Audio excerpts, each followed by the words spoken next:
Steel Bharat की economic growth की backbone है। ये मोदी सरकार के विकसित भारत विजन का अहम बिंदु है।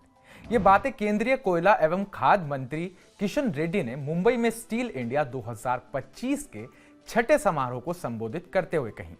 रेड्डी ने बताया, भारत की आर्थिक प्रगति में इस्पात और कोल इंडस्ट्री का बड़ा योगदान है। ये दोनों इंडस्ट्री एक दूसरे की पूरक हैं, इसलिए भारत सरकार इस्पात के साथ साथ कोयला गैसीकरण को एक विकल्प के रूप में बढ़ावा दे रही है। साल 2030 तक इसे 100 मीट्रिक टन करने का लक्ष्य है।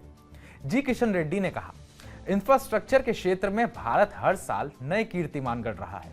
जम्मू कश्मीर के रियासी इलाके में चेनाब पर बना दुनिया का सबसे ऊंचा ब्रिज हो या तमिलनाडु का ऐतिहासिक पंबन ब्रिज, यह सब देश की स्टील इंडस्ट्री की वजह से संभव हो पाया है। केंद्रीय मंत्री ने कहा कि देश की बुनियादी ढांचे की यात्रा में हर मील का पत्थर इस्पात से बना है। यह एक गतिशील राष्ट्र की प्रगति और आकांक्षाओं को दर्शाता है। हाल ही के वर्षों में भारत के इस्पात क्षेत्र में प्रभावशाली वृद्धि हुई है, जिससे देश विश्व स्तर पर दूसरा सबसे बड़ा इस्पात उत्पादक राष्ट्र बन गया है। केंद्रीय मंत्री ने इस बात पर जोर दिया कि अगर इस्पात भारतीय अर्थव्यवस्था का आधार है, तो कोयला और खनन क्षेत्र इसकी मजबूत नींव है। उन्होंने कच्चे माल की सुरक्षा, विशेषकर कच्चे माल की रणनीति और कच्चे माल के मिश्रण में बदलाव के महत्व पर प्रकाश डालते हुए कहा कि लौह अयस्क, कुकिंग कोयला, चूना पत्थर और मैग्नीज, निकल और क्रोमियम जैसे आवश्यक मिश्र धातु तत्वों की उपलब्धता सुनिश्चित करना आर्थिक जरूरत और रणनीतिक अनिवार्यता दोनों है। उन्होंने कहा कि भारत ने हाल ही में पिछले वित्त वर्ष में 1 बिलियन टन कोयला उत्पादन और प्रेषण की एक महत्वपूर्ण उपलब्धि प्राप्त की है, जो राष्ट्रीय ऊर्जा सुरक्षा की दिशा में एक परिवर्तनकारी कदम है।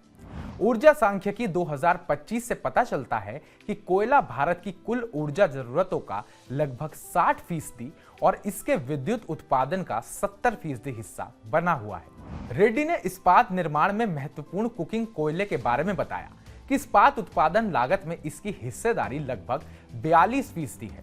उन्होंने कहा कि भारत वर्तमान में अपनी कुकिंग कोयले की आवश्यकता का लगभग 85% आयात करता है। इसके लिए सरकार ने 2021 में मिशन कुकिंग कोयला शुरू किया, जिसका उद्देश्य आयात पर निर्भरता को कम करना, घरेलू उत्पादन को 140 मीट्रिक टन करना और 2030 तक इस्पात निर्माण में घरेलू कोयले के मिश्रण को 10% से बढ़ाकर 30% करना है। उन्होंने बताया कि इस मिशन का लक्ष्य 2030 तक 58 मीट्रिक टन कोयला धुलाई क्षमता का निर्माण करना और 23 मीट्रिक टन धुले हुए कुकिंग कोल की आपूर्ति करना भी है। केंद्रीय मंत्री ने कहा कि इस दिशा में एक प्रमुख पहल राष्ट्रीय कोयला गैसीकरण मिशन है, जिसका लक्ष्य 2030 तक 8,500 करोड़ रुपए के निवेश से 100 मीट्रिक टन गैसीकरण का लक्ष्य प्राप्त करना है। A milestone of 1 billion metric tons of coal production and dispatch in the last financial year.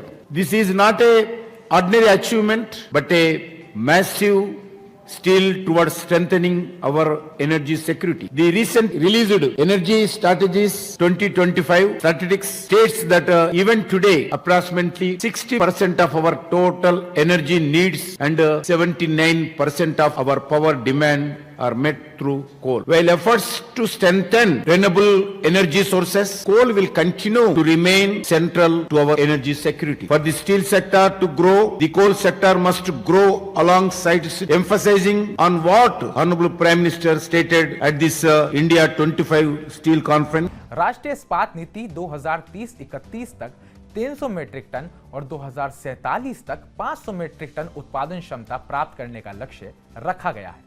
कोयला मंत्रालय और खनन मंत्रालय इस दृष्टिकोण के साथ पूरी तरह से जुड़े हुए हैं और इसे साकार करने के लिए सक्रिय कदम उठा रहे हैं। उन्होंने उद्योग भागीदारों से कुकिंग कोल ब्लॉकों की नीलामी में शामिल होने का आग्रह किया है। इस पूरी खबर पर आपका क्या कहना है, कमेंट बॉक्स में कमेंट करके हमें जरूर बताइएगा और ताजा अपडेट्स पाने के लिए TV9 भारतवर्ष को सब्सक्राइब कीजिएगा।